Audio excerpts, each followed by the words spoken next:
નમસ્કાર મિત્રો, હું છું ડૉક્ટર જગદીશ છત્રાડા, આપનો ફેમિલી ફિઝિશિયન. આ વિડીયોમાં આપણે જાણીશું કે હાથ અને પગના નખ કાળા શું કામ એમ પડી જાય છે. આ કન્ડિશનને ઓનાઇકોમાઇકોસિસ તરીકે ઓળખવામાં આવે છે.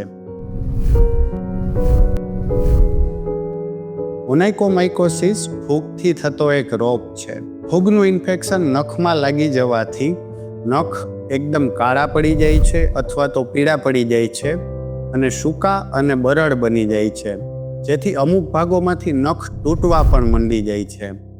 હવે ફૂગનું ઇન્ફેક્શન ક્યાંથી લાગે છે?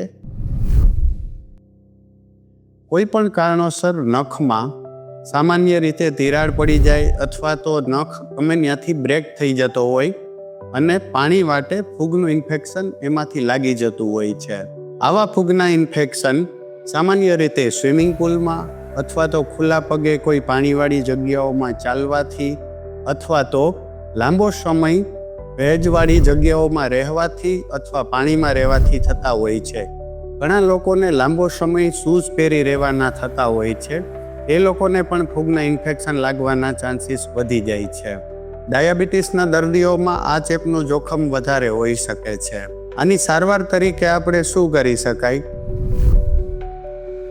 આ ફૂગથી થતો એક રોગ છે, એટલે આના માટે ઓરલ એન્ટીફંગલ દવાઓ અને લગાવવાની એન્ટીફંગલ દવાઓ આપવામાં આવતી હોય છે.